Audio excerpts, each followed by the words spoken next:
Um exemplo aqui, pra mim, é o maior case de sucesso de administração no Brasil, tá? Fortaleza. Flamengo. O que o Flamengo faz com... Medo desse time e eu tenho medo do Flamengo, meu. Ah, não, Flamengo esquece. Principalmente porque ele demonstra essa distância de forma um pouco mais segura é o Flamengo, tá? Que já tem alguns anos com essa diferença. É o Flamengo, que está efetivamente em outro patamar. Bom, rapaziada, bora dar uma olhada no que a mídia gaúcha falou sobre o Flamengo. Eles que estão sempre discutindo formas de diminuir a distância do Flamengo, mas também para Palmeiras, Botafogo. Mas volta e meia eles estão falando do Flamengo como referência. Bora dar uma olhada. O sono. A distância existente entre Inter e Botafogo, Palmeiras e Flamengo é... Porque o que o torcedor quer? O torcedor quer um título grande. E aí tu olha pra cima, como? A diferença é muito grande. Não vamos ganhar mais, então. É pesado, cara. A impressão que eu tenho é de que o torcedor, e esse vai ser o movimento que vai vir do torcedor para dentro dos conselhos de Grêmio e Inter, é de que eles querem debater novos modelos de SAF, de investimento, de gestão.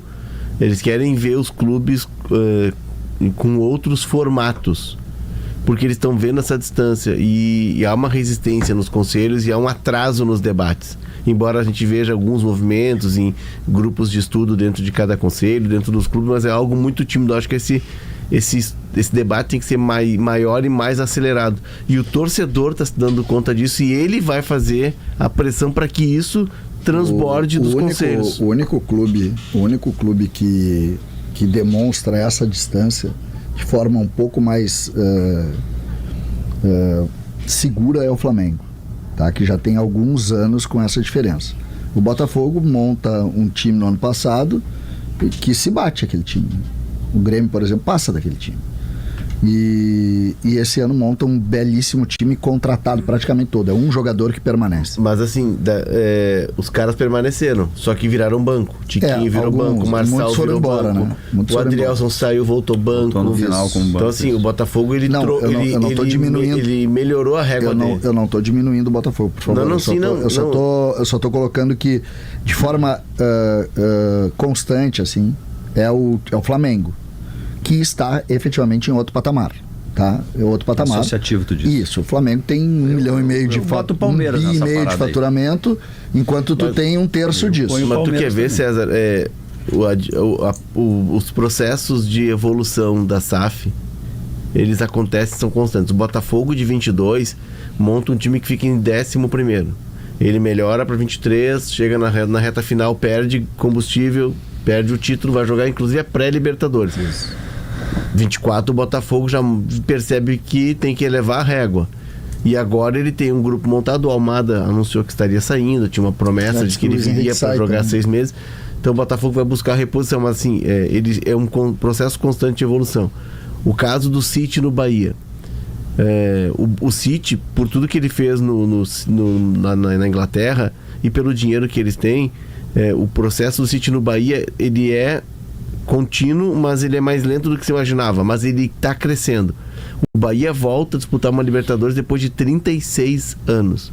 O Bahia fez esse ano a melhor campanha dele na era dos pontos corridos. O Bahia está evoluindo em relação a ele mesmo. Sim. Não virou a super máquina? Não virou. Mas o Bahia tem um atacante da seleção uruguaia. Eu esperava mais do.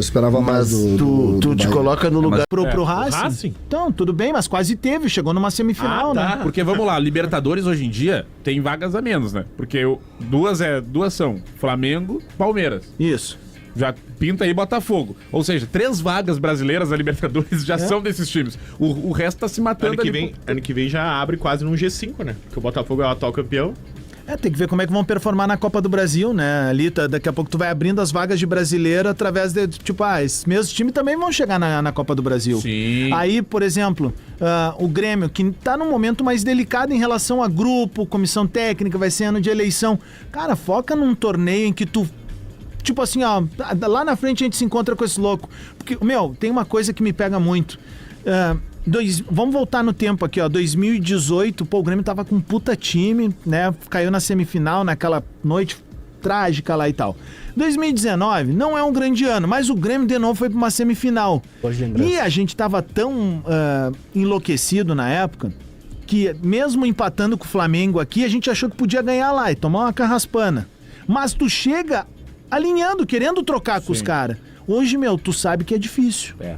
Hoje tu sabe que é Tu te difícil, agarra velho. no inédito, né? É óbvio, meu. Hoje tu tem que trazer a tal da imortalidade de volta, porque se depender da bola e do que tá sendo pensado tecnicamente, tu não tromba mais com os caras lá de cima, velho. Eu concordo com o Vini nisso. Tem Palmeiras, tem Flamengo, tem Botafogo. E, cara, pra mim tem um grande time ano que vem que vai nos incomodar, que é o Corinthians, velho. Sim. É. Porque o Corinthians engatou nessa reta final com o Yuri Alberto, Garro e Depay. E eles vão se reforçar, velho. Bah, meu, e aqui tem um detalhe, que eu tava no jogo, que o Grêmio foi goleado pelo Corinthians, e o meu bloco fica bem atrás do banco de reserva. Eu sempre gosto de ver como é que é o habituê dos reservas, porque eles aquecem ali perto. O Natan fica ali junto com a galera da Grêmio Rasta. Como é que tu fica, Natan? Bate palma com uma mão só aí. Boa, craque. Aí, meu, o Por Natan isso que sabe, nós te contratamos. os caras aquecem ali perto, então tu fica olhando o banco de reservas. Meu, os caras estão muito fechados. É. Os caras estão muito fechados, velho. Isso conta ponto pra caramba, É, e velho. tá no mercado ali do centro do país que, querendo ou não, é mais fácil E, pra cara, essas contratações. e o mais difícil, digamos, nesse sentido, é o que eles já conseguiram. O Depay comprou o projeto do Corinthians, velho. O Depay ali... Ele tá cantando já. É isso, ele se adaptou à cidade. Ele é um tá? extra classe, cara. Vocês viram o Pogba? Assim como o Soares Sim, levou ele- o Grêmio à segunda Mas colocação conta. do Brasileirão, o Depay pegou um time na zona do rebaixamento, Não, ele é diferente demais. fez o time evoluir e, cara, no que vem ele vai continuar no Ele Corinthians. desfilou na arena, velho. Não, meu, o gol de falta dele que ele fez umas 3 rodadas antes é o mais bonito do brasileiro. Não, meu, e tu Como ele bate de longe, meu. um baita Bola jogador. forte com efeito, ela vai indo, viu uma estoura na defesa trave. que o Kaique fez Claro. no primeiro tempo? Aham. Meu, cara, ele faz uma coisa assim que eu amo quando um meia faz, que é dar aquele empurrão. O Michael fazia isso no Grêmio também, mesmo sendo volante. Ele dava um empurrãozinho pra Pra bater. frente e Aham. batia. Cara, e a Ele bola pede a faz gol, assim, eu digo, pede a não, gol. vai longe. Cara, e a bola faz assim, ó. Bom, caixa. Se é um cara mais baixinho, não pega aquela bola, velho. Cara, mas tu viu... Eu tenho medo desse time e eu tenho medo do Flamengo, meu. Ah, não, o Flamengo esquece. Principalmente porque eles perderam Vão o recuperar Gabigol, esses eles estão com o cara Pedro tudo. lesionado. Né, e vão recuperar essa turma toda. Cebolinha, já voltou no final de La Cruz. Vai voltar uma galera. Sabe qual é? Eles vão pro mercado, velho. E eu tava brincando ontem, acho que foi até com o Natan. E o Flamengo, ele entrou num nível de futebol que daqui a pouco ele olha assim. Manda o Griezmann vir. Felipe Luiz, tu que jogou com ele, liga pro Manda o Griezmann, Griezmann nós estamos vir, é sem muito bom. centroavante. Manda Será? vir jogar no Flamengo. É. E o Flamengo vai e Ele traz o quase Griezmann. veio pro Grêmio esse ano, né, cara? É, quase. Foi uma contratação Quase que ficou veio. pelo detalhe, né, Natan? detalhe. Mas sabe qual é a nossa Detalhe. matemática, cara? O que eu fico Isso é mais inacreditável. o que eu fico mais preocupado é o seguinte. Meu, a gente tem que torcer primeiro pra que os nossos times se organizem. Então, por exemplo, o torcedor colorado tá feliz que o Inter tá organizado. Cara, isso é o primeiro passo. É meio caminho andado. Aí qual é o... Mas falta todo outro caminho. Qual é outra coisa que tem que torcer? Pra um time como o Flamengo, que acontece normalmente, se perder com as estrelas. E aí o vestiário rachar e eles ficarem naquela Por crise quê? de Porque meio eles de vão ano. ter as estrelas. Não tem. Por isso que eu tô preocupado que o Gabigol saiu. Vai ficar muito bom aquele vestiário. Exato. Ou seja, a gente tem que torcer pra que esses times tenham um momento ruim e nesse momento ruim tu consiga ou que eles sejam eliminados, como foi o Penharol eliminando o Flamengo. E, Isso. cara, tu torcer pra encontrar um Fluminense numa semifinal de Libertadores ou algo nesse sentido, porque daí tu consegue disputar com os Mas caras. aí no teu A caso, última vez não contra o Mas aí tu vai tomar todo o Fluminense... teu cu também. Contra o Fluminense... Pra quem não sabe, o amigo aqui de branco do meio é Colorado. Internacional naquela Libertadores 2023 não serviu nem pra eliminar o Fluminense, cara. Que decepção. E o Valência perdeu de gol naquele jogo. E gol claro, chance clara. Foi brincadeira aquele jogo, velho. O Esporte Espetacular entrevistou, eu não vai me fugir o nome do profissional agora, tá? Mas é o cara que reorganizou, até bem jovem ele, mais novo que eu. Ele conta, assim, ele fala em números muito rápidos, assim, que quando eles chegam no Botafogo, o Botafogo tinha uma dívida superior a 1 bilhão. 1 bilhão e 200, 1 bilhão e 300, alguma coisa assim. E parte desse valor, né, porque a fundamentação da SAF tem um percentual dessa dívida que já nos primeiros meses, né, no primeiro semestre, tu tem que começar a quitar. E aí o que eles fazem? Para cada 10 reais que entrava no clube, é como se fosse R$1 só de receita e o resto era de dívida. E hoje eles já têm um orçamento que prevê, ao final desse ano, 600 milhões de dívida, só que com 700 milhões de receita. Ou seja, já está sobrando 100 milhões e o time acaba de ganhar Campeonato Brasileiro e Libertadores da América. Então ali não foi só dinheiro. Eles tiveram também toda uma estrutura administrativa, porque a SAF do Vasco, por exemplo, foi um fiasco. Só para comparar 2 exemplos de SAF. Eu só digo que assim, não, por exemplo, vamos pegar um exemplo aqui, pra mim é o maior case de sucesso de administração no Brasil, tá? Fortaleza? Flamengo. O que o Flamengo faz com o Eduardo Bandeira de Melo, e que pra mim é um aborto, que nem a gente brinca, o aborto da natureza, tá? O Flamengo ter sido campeão naquele estado em 2014 de uma Copa do Brasil com o gol do Hernani Brocador, 13 isso. 14 foi o Galo. Isso, 14 foi o Galo. 2013, do jeito que tava o Flamengo, tanto que eu lembro, o Eduardo Bandeira de Melo falou, gente, eu não tô vindo pra ser campeão. A gente vai organizar a casa.